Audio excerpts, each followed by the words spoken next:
श्री गणेश शारदांबा दत्तात्रेयभ्यो नमः. ओम आदित्याय नमः. ओम नमस्कार. विवाह आणि त्या अनुषंगाने मॅच मेकिंग या विषयावर आपण भाग 1, भाग 2, भाग 3 अशा पद्धतीने मालिका बनवत आहोत. त्यातला भाग 1 मी मागील आठवड्यामध्ये प्रसारित केला, ज्यामध्ये आपण गुणमेलन याविषयी बरंचसं काही जाणून घेतलं. ज्यांनी तो व्हिडिओ पाहिला नसेल त्यांच्यासाठी खाली डिस्क्रिप्शनमध्ये मी त्याची लिंक देत आहे, आवर्जून पाहावा.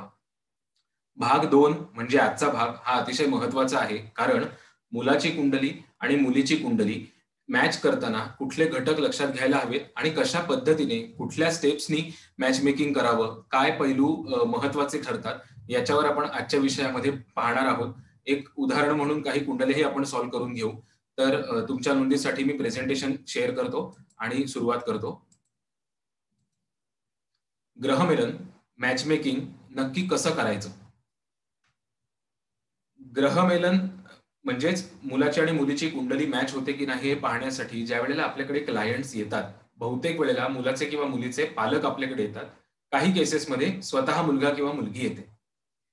सगळ्यात पहिली जी गोष्ट आपल्याला करायची असते ती म्हणजे आपल्याला अप्रोच झालेली जी साईड असेल, की समजा मुलीकडचे आपल्याला अप्रोच झालेले आहेत, तर सगळ्यात पहिली गोष्ट करायची ते म्हणजे आधी त्या मुलीच्या कुंडलीचा वैवाहिक सौख्याच्या दृष्टीने सर्वांगीण अभ्यास करायचा. हे जाणण्यासाठी की मुलीच्या कुंडलीमध्ये वैवाहिक सौख्य काय दर्जाचं दिसत आहे. या अनुषंगाने अर्थातच तुम्हाला ज्योतिषशास्त्राचे सगळे नियम लावायला लागतात, की सप्तम स्थान कसं आहे, सप्तमेश कसा आहे, शुक्र कसा आहे, संसाराचा कारक चंद्र कसा आहे, चंद्र कुंडलीकडनं काय योग होतात, त्याच्यापुढे सगळेच वैवाहिक जीवन कसं आहे हे पाहण्यासाठी लागणारे सगळे नियम अप्लाय करून मग पाहायला लागतं, की आधी ह्या मुलीच्या नशिबामध्ये म्हणजे आपल्याकडे आलेल्या जातकाच्या नशिबामध्ये वैवाहिक सौख्य मिळण्याचे योग काय दर्जाचे आहेत. ते अतिउच्च दर्जाचे आहेत, की मध्यम दर्जाचे आहेत, की त्यामध्ये फार मोठे त्रास आहेत. ह्याचा आधी अंदाज आपल्याला घ्यायला लागतो, कारण हा आपला बेस ठरतो मुलाची पत्रिका कुठल्या पद्धतीने चूज करायची ते निवडताना. ह्या विषयावर आपण पुढे बोलणार आहोत. समजा आपल्याकडे आलेल्या जातकाच्या कुंडलीमध्ये वैवाहिक जीवनात त्रास दिसत असतील, तर पुढे जाऊन त्याचीही कॅटेगरी आपल्याला बघायला लागते, की ते शारीरिक स्वरूपाचे त्रास येतील जोडीदाराकडनं, की उदाहरणार्थ जोडीदार रोगी असणं, अशक्त प्रकृतीचा सापडण्याची शक्यता असणं किंवा त्यामध्ये काही व्यंग निर्माण होण्याची शक्यता असणं, शारीरिक दुर्बलता निर्माण होण्याची शक्यता असणं किंवा फिजिकल थ्रेट म्हणजे जोडीदाराकडनं काही-काही वेळेला शारीरिकरित्या अत्याचार वगैरे केले जाऊ शकतात का? ह्या शारीरिक अँगलनी त्रास येतील, की जोडीदाराशी मानसिक, वैचारिक पातळीवर मतभेद निर्माण होण्याची शक्यता आहे, की त्रास हे आध्यात्मिक स्वरूपाचे असतील, की आपल्याला कळतच नाहीये कुठल्या का येतायत ते. लॉजिकली काही त्याला रिझन सापडत नाहीये. कुंडलीमध्ये चांगल्या ज्योतिषांना जर एखाद्या बाजूने त्रास येणार असतील, तर ते शारीरिक पातळीवरचे येतील, मानसिक पातळीवरचे येतील, की आध्यात्मिक पातळीवरचे येतील हे अनेकदा ओळखता येतं आणि हे ओळखल्यानंतरच त्यानुसार उपाय द्यावे लागतात. कित्येक वेळेला वैवाहिक जीवनातले त्रास कमी करण्यासाठी किंवा संभाव्य त्रास कमी करण्यासाठी सरधोपटपणे सब घोडे 12% अशा प्रकारचे उपाय दिले जातात. तसे द्यायचे नसतात. त्रासांचं वर्गीकरण करायचं असतं. काही ज्योतिषी त्याला आधी भौतिक, आधी दैविक, आध्यात्मिक असंही कॅटेगरायझेशन करतात आणि मग त्यानुसार उपाय द्यायचे असतात. असो, तर एकदा आपल्याला कळलं, की आपल्याकडे आलेल्या जातकाच्या कुंडलीचा वैवाहिक सौख्याचा दर्जा काय आहे, त्यानुसार मग समोरच्याच्या कुंडलीचा अभ्यास करायला लागतो. अर्थात समोरच्याच्या कुंडलीचा अभ्यास करताना समोरच्या व्यक्तीचा आयुर्दाय तो अगदी कमी नाहीये ना? आरोग्य साधारणपणे सुदृढ आहे ना? आणि समोरच्या व्यक्तीचं वैवाहिक सौख्य काय दर्जाचं आहे? किमान या 3 गोष्टींचा तरी विचार करायला लागतो. बाकी संतती आणि इतर गोष्टी आहेतच. पण मुख्य म्हणजे समोरच्या पार्टनरचा, होणाऱ्या संभाव्य पार्टनरचा आयुर्दाय, त्याचं आरोग्य आणि त्याचं वैवाहिक सौख्याच्या दृष्टीने काय कुंडलीमध्ये योग आहेत हे पाहायला लागतं. कारण कित्येक वेळेला असं असतं, की वैवाहिक जीवनाच्या दृष्टीने समोरच्या व्यक्तीची कुंडली फार छान असते, पण आयुर्दाय खूप कमी दिसत असतो. आपल्या पाहणीमध्ये अशी काही जण येतात, की बाबा लग्न झालेलं आहे, 5-6 वर्षांचा संसार छान झाला आणि अचानक एकाला कोणाला तरी मृत्यू आला किंवा प्रचंड मोठा आजारपण जे आयुष्यभर क्रॉनिक ज्याला म्हणू शकतो, असं आलं. तर जर असे योग असतील, तर काही वेळेला ह्या योगा कारणांमुळे कुंडल्या नाकाराव्या लागतात किंवा ते जर एव्हरेज असतील, तर समोर आपल्याकडच्या जातकाला त्याची कल्पना द्यायला लागते, की बाबा ह्या समोरच्या मुलाच्या कुंडलीमध्ये हे असे योग आहेत हां. कारण नाहीतर मग अंधारात ठेवल्यासारखं ते होऊ शकतं आपल्या जातकाला. तर हा अभ्यास सर्वांगीण दृष्टीने समोरच्याचा का करायचा याच्या मागचं कारण असं आहे, की आधी आपण आपल्याकडे आलेल्या जातकाच्या कुंडलीचा वैवाहिक सौख्याच्या दृष्टीने अभ्यास केल्यावर आपल्याला त्यात काही जर कमतरता दिसल्या, तर ती कमतरता भरून काढणारे योग समोरच्याच्या कुंडलीमध्ये लागतात. नुसत्या गुणमेलनामध्ये हे विचारात घेतलं जात नाही. उदाहरणार्थ, समजा आपल्याकडे आलेल्या जातकाच्या कुंडलीवरनं आपल्याला त्याची मानसिकता दिसतीये, की नाही हा कमालीचा अग्रेसिव्ह, कमालीची तापट आहे ही मुलगी, खूप अहंकारी आहे किंवा स्वतःचं म्हणणं आधी खरं करायची आणि पुढे दामटायची तिची प्रवृत्ती आहे. अशा वेळेला जोडीदार हा थोडासा सौम्य, समजूतदार, समोरच्याच्या मताला वाव देणारा असणारा लागतो. तशी त्याची पत्रिका लागते, मानसिकता तशी त्याची लागते. त्याचप्रमाणे समजा कडे आलेल्या मुलीच्या कुंडलीमध्ये वैवाहिक जीवन हे एव्हरेज दिसतंय किंवा थोडंसं बिलो एव्हरेज दिसतंय. अशा वेळेला समोरच्याच्या पत्रिकेमध्ये वैवाहिक सौख्याचे योग हे चांगल्या दर्जाचे लागतात, तर ते बॅलन्स होतं. नाहीतर गाडीची दोन्ही जर चाकं पंक्चर झाली तर गाडी चालू नाही शकत, असा प्रकार होतो. हे लक्षात घ्या. किंवा आपल्या मुलीच्या पत्रिकेमध्ये हे दिसतंय, की कदाचित जोडीदाराला काही शारीरिकरित्या थोडेसे जरा त्रासदायक योग असू शकतात जोडीदाराच्या बाबतीत शारीरिकरित्या. सप्तम स्थानातले ग्रह सप्तमेश याचा अभ्यास करून आपल्याला ह्या गोष्टींचा अंदाज येऊ शकतो. अशा वेळेला समोरच्याची कुंडली निवडताना ती अशी निवडायला लागते, की नुसतं वैवाहिक सौख्य चांगलं नाही, तर त्याच सोबत आयुर्दाय आणि आरोग्याचे योग सुद्धा अतिशय बळकट आहेत. म्हणजे मग हिच्या पत्रिकेतली कमतरता त्याची कुंडली भरून काढते आणि मग गाडं पुढे जातं. किंवा अजून एक उदाहरण जर घ्यायचं झालं, तर आपल्याकडच्या मुलीच्या पत्रिकेमध्ये म्हणजे आपल्या जातकाच्या कदाचित मुलगाही असू शकतो. आपल्या जातकाच्या पत्रिकेमध्ये समजा आर्थिकदृष्ट्या ओके योग दिसतायत किंवा थोडेसे जरा त्रासदायकच योग दिसतायत. अशा वेळेला समोरच्याच्या पत्रिकेमध्ये आर्थिकदृष्ट्या सक्षम, कारण शेवटी संसार म्हटलं तर पैसा हवा. मग समोरच्याच्या पत्रिकेमध्ये आर्थिकदृष्ट्या ती व्यक्ती सक्षम होईल, सबळ होईल असे योग असलेली पत्रिका निवडायला लागते आणि ह्याची कल्पना जातकांना आपल्याला द्यायला लागते. त्यामुळे थोडक्यात हे ना बॅलन्सिंग आहे, कारण शेवटी संसार हा दोघांचा आहे, एकट्याचा नाही. आणि यासाठी ज्योतिषाचे नियम वापरून आपल्या जातकाच्या कुंडलीतली कमतरता आणि दोष भरून काढणारी समोरच्याची पत्रिका लागते आणि अशाच पद्धतीने ती निवडायला लागते. आणि एकदा इंडिव्हिज्युअली दोन्ही पत्रिकांचा अनालिसिस केल्यानंतर मुलाची पत्रिका आणि मुलीची पत्रिका, की मग त्यांच्यामध्ये एक वैवाहिक सौख्य जर बरं दिसत असेल, की त्याच्यानंतर तिसरी स्टेप येते, की मग ह्या दोघांचं एकमेकांशी पटेल का? आणि ह्या दोघांचं एकमेकांशी कॉर्डियल रिलेशनशिप असेल का? चांगल्या पद्धतीने सौहार्द या दोघांमध्ये निर्माण होईल का? प्रेम, प्रीती, आकर्षण निर्माण होईल का? हे बघण्यासाठी संपूर्ण ग्रहमेलन करायला लागतं. आणि ते संपूर्ण ग्रहमेलन कसं करायचं ते आपण पाहू. ग्रहमेलनामध्ये सगळ्या दृष्टीने महत्वाचे जर घटक कुठले असतील, तर ते म्हणजे दोघांच्या लग्न राशी काय आहेत, दोघांच्या चंद्र राशी काय आहेत आणि दोघांच्या रवी राशी काय आहेत. यामागचं कारण असं, की जरी संबंध कुंडली तुमची जडणघडण ठरवण्यामध्ये, मानसिक, शारीरिक, वैचारिक जडणघडण ठरवण्यामध्ये संबंध ग्रहस्थितीचा रोल जरी असला, तरी मुख्यतः लग्नरास, रविरास आणि चंद्ररास या 3 राशी तुमचा मानसिक, वैचारिक मोल्ड ठरवण्यामध्ये फार काम करत असतात. लग्न राशी ज्या असतात, आपल्या कुंडलीत लग्नस्थानात पडणारी रास ही आपली शारीरिक क्षमता, आरोग्य, स्वभाव, व्यक्त होण्याची पद्धत, आपली आचार-विचारांची पद्धत, सुदृढता ह्या गोष्टी दर्शवत असते. त्याचप्रमाणे आपली चंद्ररास आपली वैचारिक जडणघडण, आपली मानसिक सक्षमता, आपलं भावनिक आरोग्य काय पातळीवरचं आहे, आपण किती प्रमाणात समोरच्याला समजून घेऊ हे दर्शवत असते. त्याचप्रमाणे आपली रविरास ही आपल्या जीवनातले हेतू काय आहेत, आपले लाईफ पर्पज काय आहे, आपली उद्दिष्ट काय आहेत, कुठल्या गोष्टींकडे आपली ओढ आहे, कुठल्या दिशेने आपली खेच आहे हे दर्शवत असते. कित्येकदा तुम्हाला असं आढळून येईल, की मुलाची आणि मुलाचा रवी आणि मुलीचा रवी हे एकमेकांच्या षडाष्टकात किंवा मोठ्या कुयोगामध्ये असतात. अशांच्या लाईफचे पर्पजेसच वेगळे असतात. ह्याला लाईफकडनं वेगळं एक्स्पेक्टेशन असतं, त्याला लाईफकडनं वेगळं एक्स्पेक्टेशन असतं. तसं व्हायला नको यासाठी रविरासही महत्वाची असते. अर्थात त्याखालोखाल इतर ग्रहही महत्वाचे असतात. पण इतर ग्रहांमध्ये सगळ्यात जास्ती महत्वाचे ग्रह म्हणजे एकमेकांमध्ये आकर्षण निर्माण करणारे शुक्र, मंगळ आणि राहू यांची परिस्थिती कुंडलीमध्ये काय आहे हे अभ्यासायला लागतं. मग आता हे घटक बघायचे म्हणजे नक्की काय बघायचं ते आपण बघू. त्याचे आधी नियम पाहून घेऊ, की दोघांच्या लग्न राशी, मुलाची जी लग्न रास आहे आणि मुलीची जी लग्न रास आहे, त्या एकतर समान असायला हव्यात, म्हणजे दोघांची मेष आणि मेष, किंवा एकमेकांच्या नवपंचम योगातल्या असाव्यात, की मेष सिंह, वृषभ कन्या, मकर कन्या अशा पद्धतीनं, किंवा समसप्तकातल्या म्हणजे समोरासमोरच्या असायला हव्यात, की मेष तूळ, मिथुन धनु अशा, किंवा लाभयोगातल्या असाव्यात, की मेष आणि मिथुन, मिथुन आणि सिंह अशा.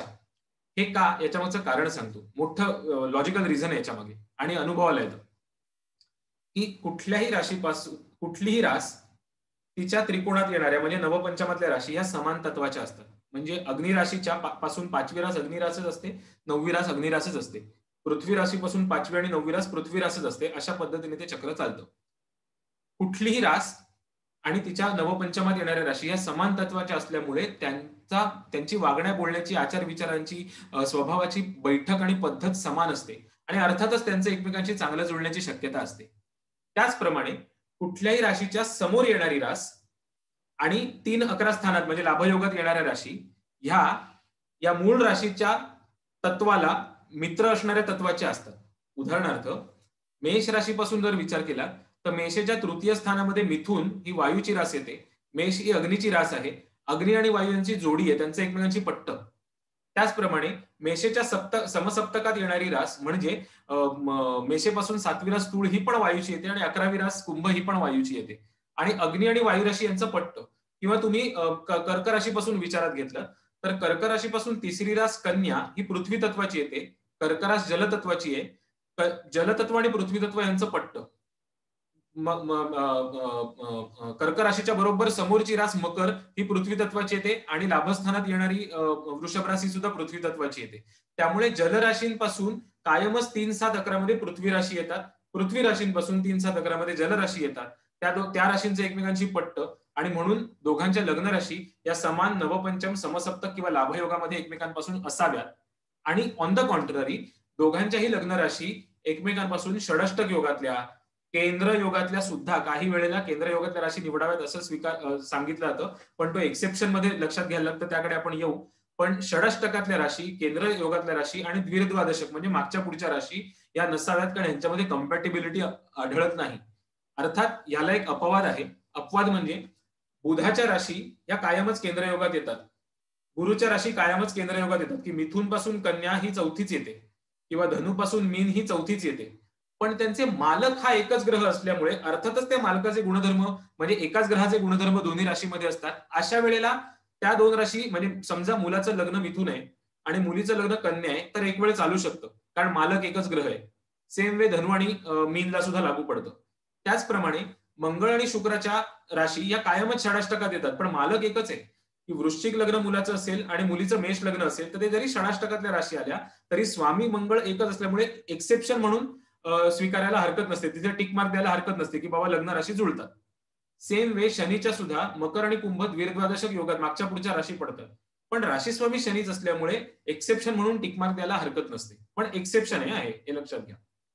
जसं आपण लग्न राशींचं बघितलं तसंच चंद्र राशींना अप्लाय करायचं, की चंद्र राशी पण दोघांच्या, मुलीचा चंद्राची रास आणि मुलाच्या चंद्राची रास एकमेकांपासून त्या एक तर समान पाहिजेत किंवा नवपंचम योगातल्या, समसप्तक योगातल्या किंवा लाभयोगातल्या पाहिजेत. सेम लग्न राशीप्रमाणे नियम इथे लावायचा. याच्या व्यतिरिक्त अजून एक घटक आणि ह्याच रवी राशीलाही नियम लावायचा, लक्षात घ्या. याच्या व्यतिरिक्त अजून एक नियम लक्षात घ्यायला लागतो, तो म्हणजे दोघांमध्ये आकर्षण निर्माण करण्याचे योग आहेत का. तर तुम्ही तुमच्या परिचयाच्या ना की ज्यांचे तुमच्याशी खूप छान बॉन्डिंग जुळतं त्यांचं अशा पद्धतीने तुम्ही मॅच मेकिंग करून बघा. मग ते मित्रही असू शकतात तुमचे, एखादे फॅमिली फ्रेंड असू शकतो, एखादं की ज्यांचं खूप छान घनिष्ठ जमतं तुमचं त्यांच्याशी, की वाद झाले तरी ते तात्पुरते राहतात, कपातली वादळं लगेच तुमचं पट्ट पुन्हा या माणसाची. अशा पद्धतीने तुमचं त्यांच्याशी मॅच मेकिंग निश्चित होत असेल आणि दोन व्यक्तींमध्ये आकर्षण निर्माण करण्याचे योग कुठले असतात तर एकाची जी चंद्ररास असते ती रास दुसऱ्याच्या कुंडलीमध्ये लग्नाच्या सप्तमात पडत असेल किंवा चंद्राच्या सप्तमात पडत असेल. उदाहरणार्थ समजा एखाद्याची रास मिथुन आहे, ओके, दुसऱ्याचं लग्न धनु असेल तर लग्न कुंडलीत ती मिथुन रास सप्तमात येईल. किंवा दुसऱ्याची रास धनु असेल तर चंद्रकुंडलीत त्याची रास सप्तमात येईल. ह्याला मेड फॉर इच अदरचे योग म्हणतात, की ते आकर्षण निर्माण करतात. सेम वे एकाची जी लग्न रास आहे ती दुसऱ्याच्या लग्न कुंडलीत 7व्या स्थानी येत असेल किंवा चंद्रकुंडलीत 7व्या स्थानी येत असेल तर तोही अतिशय चांगला डबल टिक मार्कचा मुद्दा ठरतो तो. त्याचप्रमाणे शारीरिक पातळीवर जर विचार करायचा झाला तर एकाचा शुक्र राशीत आहे, एखाद्याचा शुक्र मिथुन राशीत आहे, दुसऱ्याचा मंगळ आणि राहू जर मिथुनेतच असेल म्हणजे शुक्राच्याच राशीत असेल पहिल्या माणसाच्या, तर अशांमध्येही तीव्र आकर्षण निर्माण होण्याची शक्यता असते. बहुतेक वेळेला प्रेमविवाह झालेल्या कुंडल्यांमध्ये यापैकी काही ना काहीतरी होतच असतं कायम, लक्षात घ्या तुम्ही.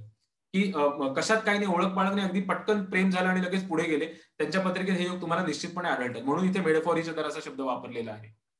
त्याच्या जोडीला अजून एक घटक विचारात घेतला तर तो चांगला ठरतो पॉझिटिव्ह दृष्ट्या. तो म्हणजे एकाचा चंद्र ज्या राशीत असतो, त्याच राशीत दुसऱ्याच्या कुंडलीत शुक्र किंवा गुरु हे शुभ ग्रह असणं, सौम्य ग्रह असणं हा फार चांगला, म्हणजे एकमेकांना पटवून घेण्याच्या दृष्टीने फार ते हिताचं ठरतं. त्यामुळे हे जे 1, 2, 3, 4 बुलेट्स लिहिलेले आहेत, ह्यात तुम्ही रवी पण इन्क्लूड करू शकता. हे बघायला लागतात. ते कसे, त्याची उदाहरणं आपण पुढे सोडवणारच आहोत. पण ही पॉझिटिव्हिटी एका बाजूला असताना एक निगेटिव्हिटी सुद्धा असू शकते, जी बऱ्याच जणांकडून सुटते, पण आपण लक्षात घ्यायला हवी. ती म्हणजे, लक्षात घ्या, जीवनात प्रकाश आणि उजेड आणणारे 2 ग्रह आहेत म्हणजे रवी आणि चंद्र. ते आल्हाद निर्माण करतात, उजेड निर्माण करतात आणि जीवन जगायची उमेद निर्माण करतात. ओके. त्याचप्रमाणे व्यक्तीची मानसिक वैचारिक जडणघडण म्हणजेच व्यक्तीच्या लाइक्स, डिसलाइक्स, आवडी-निवडी निवडण्यामध्ये, ठरवण्यामध्ये चंद्र आणि रवीचा घटक भाग फार मोठा असतो. मग अशा वेळेला जर एकाचा चंद्र ज्या राशीत आहे किंवा एकाचा रवी ज्या राशीत आहे, त्या चंद्र रवीवर म्हणजेच त्या राशींमध्ये दुसऱ्याच्या कुंडलीत जर अंधकार, भीती, दडपण, त्रास, त्रागा, विवंचना निर्माण करणारे शनी, राहू, केतू असतील, तर तो मात्र चांगला मुद्दा नसतो. तिथे निगेटिव्ह फॅक्टर म्हणून तो कन्सिडर करायला लागतो. की समजा मुलाचा चंद्र मिथुनेत आहे, तर मुलीच्या कुंडलीमध्ये मिथुन राशीमध्ये जर शनी, चंद्र किंवा शनी, राहू किंवा केतू असतील, तर ते मुलासाठी चांगलं नाही. कारण मुलाच्या चंद्रावर हिचे शनी, राहू, केतू आहेत. अशा वेळेला बऱ्याच वेळेला काय होतं, मुलाच्या मानसिक गरजा मुलीकडनं पूर्ण होणं कठीण होतं. आवडी-निवडी भिन्न राहतात. कित्येक वेळेला असं होतं, की चंद्राने दर्शवलेलं मुलाचं कारकत्व म्हणजे माता, घर यांच्यापासून लग्नानंतर वियोग होण्याची शक्यता असते. याचा अर्थ प्रत्येक वेळेला काही कोणाला मृत्यू वगैरे अशातला भाग नसतो, पण कुठे ना कुठेतरी काहीतरी फ्रिक्शन निर्माण होण्याची शक्यता असते. उलट मुलाचा रवी समजा कुंभ राशीत आहे आणि मुलीच्या कुंभ राशीमध्ये शनी, राहू किंवा केतू असतील, तर ते मुलीसाठी चांगलं नाही. मुलीच्या रवीवर मुलाचा शनी, राहू, केतू असल्यामुळे. अशा वेळेला काय होतं, हिच्या रवीवर त्याचे शनी, राहू, केतू असल्यामुळे हिच्या जीवनातली ध्येय, उद्दिष्ट, आशा, आकांक्षा गाठण्यामध्ये मुलाकडनं अडचणी येतात किंवा निर्णयच मुलाकडनं असे घेतले जातात, की हिला ते तेवढेसे सपोर्टिव्ह नसतात. किंवा रवीचं कारकत्व म्हणजे लग्नानंतर ज्याच्या रवीवर दुसऱ्याचा शनी, राहू, केतू आहे, त्याच्या नोकरीमध्ये अडचणी येणं, नोकरीमध्ये अनपेक्षित बदल घडणं, वडिलांना आरोग्य संबंधी काही चिंता निर्माण होणं किंवा दूर राहायचे योग निर्माण होणं, अशा पद्धतीने काही ना काहीतरी अडीअडचणी निर्माण होऊ शकतात. तर मगाशी बघितलेले चांगले नियम आणि आता सांगितलेले हे निगेटिव्ह नियम यांचा साऱ्याचा एक तौलनिक अंदाज घेऊन मग कंपॅटिबिलिटी कशी आहे ते बघायला लागतं. तर आपण 2 कुंडल्यांचं उदाहरण घेऊ म्हणजे तुम्हाला एक्झॅक्टली हा कॉन्सेप्ट काय ते कळेल. याला सिनिस्ट्री म्हणतात इंग्लिशमध्ये. ही ऍक्च्युअल उदाहरण आहे नवरा बायकोंचं. हा पुरुष, त्याची जन्मवेळ, तारीख, ठिकाण पण दिलेली आहे, स्त्रीचं पण दिलेलं आहे आणि ह्या त्यांच्या 2 कुंडल्या आहेत. काय करायचं, एक तक्ता बनवायचा. पुढच्या स्लाइडमध्ये तो तक्ता दाखवेन मी तुम्हाला. आणि त्यात या ग्रहांच्या राशी आहेत ना, की लग्न रास म्हणजे वृषभ, मंगळाची राशी मिथुन, शनीची राशी कर्क, त्याप्रमाणे इथे लग्न रास कर्क, रवी कर्क राशीत आहे. हे सगळं मांडून घ्यायचं म्हणजे हे असं तयार होईल, की बघा मुलाची लग्न, रवी, चंद्र आणि या ग्रहांची राशी स्थिती मी इथे मांडून घेतली आणि सेम मुलीची सुद्धा राशी स्थिती, इथे हे स्थानं नाही येतात, या राशी आहेत हे लक्षात घ्या. ओके. आता सगळ्यात महत्वाचे घटक म्हणून मी ग्रीन हायलाइट केलेले आहे, की लग्न, रवी आणि चंद्र यांच्यापैकी कमीत कमी 2 घटक हे जुळायलाच लागतात. कमीत कमी. विशेषतः ना, लग्न हे जुळलंच पाहिजे. चंद्र जुळला तर खूपच छान. जुळायलाच लागतो. एक वेळ रवी नाही जुळला तर चालू शकतं. एक वेळ. पण किमान 2 घटक, की म्हणजे रवी-चंद्र जुळलाय, लग्न-रवी जुळलाय, लग्न जुळलंय. हे किमान 2 घटक तरी जुळायलाच लागतात. नाहीतर या दोघांमध्ये सौहार्द तसं आढळून येत नाही. आता जर तुम्ही बघाल, तर मुलाचं लग्न आहे हे वृषभ आणि मुलीचं लग्न आहे कर्क. वृषभ हे पासून कर्क हे वृषभ आणि कर्क यांचं लाभयोगाचं कॉम्बिनेशन आहे. एकमेकांच्या लाभात आणि तृतीयात या राशी पडतात. त्यामुळे मी इथे टिक मार्क दिलेली आहे. मुलाचा रवी हा तूळ राशीचा आहे. मुलीचा रवी हा कर्क राशीचा आहे. कर्क आणि तूळ हे ह्या एकमेकांच्या एक तर शत्रुग्रहाच्या राशी आहेत, त्या केंद्रयोगात पण पडतात. वायू तत्व तुळेचं आणि कर्कचे जलतत्व हे एकमेकांचे शत्रू तत्व आहेत. त्यामुळे मी ते फुली मारलेले, की नाही रवी जुळत नाहीत या दोघांचे. चंद्राचं जर बघाल, तर एकाचा चंद्र मीनेचा आहे, दुसऱ्याचा चंद्र वृश्चिकेचा आहे. नवपंचमात येणाऱ्या एकाच तत्वाच्या जलतत्वाच्या राशी आहेत. त्यामुळे एक टिक मार्क तर मी इथे दिलीच. पण दुसरी टिक मार्क का दिली तेही तुम्हाला सांगतो. तुम्ही जर नीट बघाल, तर मुलाचं लग्न आहे वृषभ. बरोबर? आणि मुलीची रास आहे वृश्चिक. म्हणजे मुलीची रास ही मुलाच्या लग्न कुंडलीमध्ये सप्तमात पडते. वृश्चिक रास मुलाच्या कुंडलीमध्ये जर तुम्ही बघाल तर सप्तमात पडते. त्यामुळे हा मेड फॉर इच अदरचा योग होतो म्हणून मी इथे डबल टिक मार्क दिलेली आहे. लग्न रवी चंद्र हे घटक, रवी जरी जुळत नसला तरी लग्न आणि चंद्र हे दोन घटक चांगल्या प्रमाणात या कुंडलीमध्ये जुळत आहेत. त्या खालोखाल हे मधले जे ग्रह आहेत मंगळ, शुक्र, रवी, बुध, मंगळ, शुक्र, बुध, गुरु हे एव्हरेज असतात. यांचंही तुम्ही केलं तर तुम्हाला थोडंसं तुमच्या अनालिसिससाठी सपोर्ट मिळू शकतो, की दोघांचे मंगळ मिथुन आणि सिंह राशीत म्हणजे एकमेकांच्या लाभात येणाऱ्या राशी आहेत, टिक मार्क केलं. दोघांचे शुक्र एकाच राशीत आहेत, टिक मार्क केलं. दोघांचे बुध द्विर्द्वादशक राशी आहेत, पोषक नाहीयेत म्हणून फुल्ली मारली. गुरु लाभयोगातल्या राशीत आहेत म्हणून टिकमार्क केलं. इथे जर तुम्ही बघाल तर अजून एक तुम्हाला मुद्दा बघायचा असतो, की मुलाचा शुक्र पहा. मुलाचा शुक्र आहे सिंह राशीमध्ये. मुलीच्या कुंडलीमध्ये मंगळ आणि राहू पहा. ते सिंह राशीत आहेत का? तर हो, मुलीच्या कुंडलीमध्ये मंगळ सिंह राशीत आहे. याचा अर्थ मुलाच्या शुक्रावर मुलीचा मंगळ आहे. हाही मगाशी म्हटल्याप्रमाणे आकर्षणाचा मुद्दा होऊ शकतो आणि म्हणून अतिशय चांगली टिक मार्क, इथे खरं तर डबल टिक मार्क करायला पाहिजे मंगळ शुक्राला. तर तो एक चांगला मुद्दा म्हणून कन्सिडर करायला लागतो, सपोर्ट होतं या केसमध्ये. आता निगेटिव्ह फॅक्टर काय? तर मुलाचा रवी आणि चंद्र पहा 7 आणि 12 राशींमध्ये आहेत. मुलीच्या कुंडलीमध्ये शनी, राहू, केतू 7 आणि 12 राशींमध्ये आहेत का? तर म्हणून हे लाल भाग पाडलेले आहे तिकडे, की शनी आहे का 7-12 राशीत? नाही. राहू आहे का? हो, राहू आहे.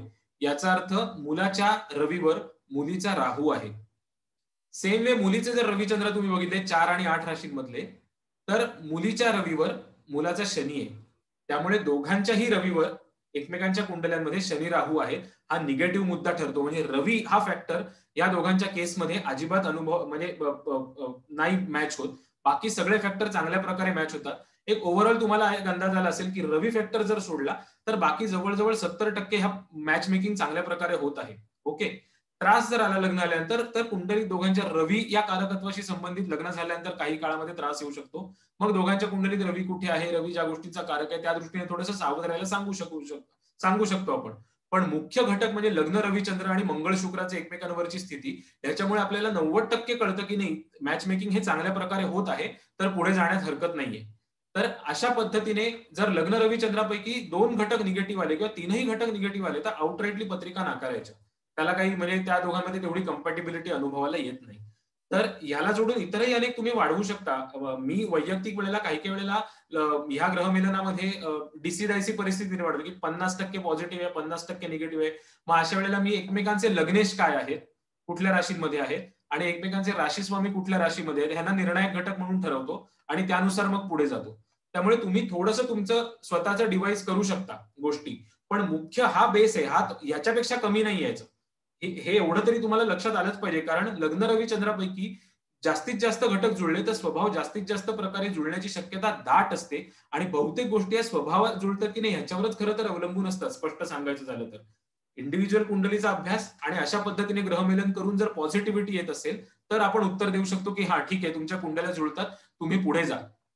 काहीच फारशी त्रास येणार नाही. तर त्यामुळे कसं आहे, की अशा पद्धतीने जर मॅच मेकिंग केलं, तर तुम्हाला खूप छान प्रकारे उत्तर देता येऊ शकतं आणि कॉन्फिडेंटली येऊ शकतं आणि सगळ्यात महत्त्वाचं म्हणजे हे लागू पडताना आढळतं. ज्यांचं माझ्याकडे अशा मुद्दाम अशा कुंडल्यांचं संग्रह आहे, की ज्या पती-पत्नींचं एकमेकांशी छान पटतं, त्यांच्यामध्ये हे ग्रहमिलन खूप चांगल्या प्रकारे होत असतं. आणि अशा कुंडल्या आहेत, की ज्यांचं एकमेकांशी नाही 36 आकडा म्हणतात त्या पद्धतीने नाहीच पटत. त्यांच्यामध्ये हे ग्रहमिलन झालेलं दिसत नाही. 90% पेक्षा जास्त वेळा हे अशा पद्धतीने केलेलं ग्रहमेलन आपल्याला लागू पडताना आढळतं. म्हणून ही सिनेस्ट्री हे ग्रहमेलन आवर्जून करावं, नुसत्या गुणमेलनावर जाऊ नये. पाश्चात्य ज्योतिषामध्ये आणि एक छान कॉन्सेप्ट आहे, की त्याला म्हणतात कंपोझिट चार्ट्स. या कंपोझिट चार्ट्स म्हणजे काय, की सगळे ग्रह बघायचे मुलाचे आणि मुलीचे आणि त्यांचा एव्हरेज पॉइंट काढायचा, की उदाहरणार्थ मुलीचा चंद्र कुठल्या राशीत आहे, त्या राशी अंशाची स्थिती पाहायची. मुलाच्या चंद्राची राशी अंश स्थिती पाहायची आणि त्यांचा मध्यबिंदू काढायचा. तिथे कंपोझिट चार्टचा चंद्र येतो. मग या दोघांचं रिलेशनशिप हा कंपोझिट चार्ट असं लग्नबिंदू आणि सगळ्या ग्रहांचं ते काढायचं असतं. हा एक अतिशय युनिक कॉन्सेप्ट आणि आपल्या वैदिक हिंदू ज्योतिषामध्ये तो विचारात घेतला जात नाही. पुढे मागे जर जमलं तुमच्यापैकी बऱ्याच जणांना ते जाणून घ्यायची इच्छा असेल तर प्लीज कमेंटमध्ये मला कळवा. मी कंपोझिट चार्टवर एखादा व्हिडिओ बनवेन. कारण कुठल्याही 2 व्यक्तींमध्ये जेव्हा रिलेशनशिप बनते, तेव्हा ती रिलेशनशिप कुठल्या डायरेक्शनमध्ये जाऊ शकते, हे कंपोझिट चार्ट खूप छान प्रकारे सांगताना आढळतात. मला कंपोझिट चार्टचा जवळ-जवळ 70% वेळेला चांगला अनुभव आलेला आहे, की एखाद्या मॅच मेकिंग तर सोडून द्या. एखाद्या असाइनमेंटसाठी तुम्ही आणि एखादी पूर्ण त्रयस्थ व्यक्ती ज्यावेळेला एकत्र येतात, नो डाउट तुमच्या दोघांच्या कुंडलीतले ग्रहमेलन हे व्हायलाच पाहिजे. तुम्हाला जर एकमेकांची बॉन्डिंग चांगलं करायचं असेल तर. पण ऍट द सेम टाइम त्या पर्टिक्युलर टास्कच्या दृष्टीने किंवा तुमच्या म्युच्युअल युनियनच्या दृष्टीने जर तुमचे कंपोजिट चार्ट सुद्धा जर चांगले असतील, तर तुमच्या दोघांचे एकमेकांची पटेलही आणि ते बॉन्डिंग खूप छान दिशेने लाईफ लॉंग जाऊ शकतं. त्याला फार मोठी बाधा येत नाही. हे लक्षात घ्या. तर त्यामुळे कंपोजिट चार्ट जाण्याची इच्छा असेल तर मला आवर्जून हे करा. मी तुम्हाला त्याबद्दलही एखादं जमलं तर पुढे व्हिडिओ बनवेन. आशा करतो ह्या व्हिडिओमधनं तुम्हाला नवी काही मार्गदर्शन मिळालेलं असेल. आपली ही मालिका सुरू आहे. पुढचा व्हिडिओ आपला मंगळ दोषावर येईल. तर तुमच्या ज्या काही कमेंट्स आहेत त्या मला कळवा. तुमच्याकडनं काही मला आणखी माहिती तुम्ही देऊ इच्छित असाल तर ती द्या. चॅनल आवडत असेल तर आवर्जून सबस्क्राईब करा, व्हिडिओ शेअर करा आणि पुढील व्हिडिओ आल्यावर भेटूच. तोपर्यंत नमस्कार.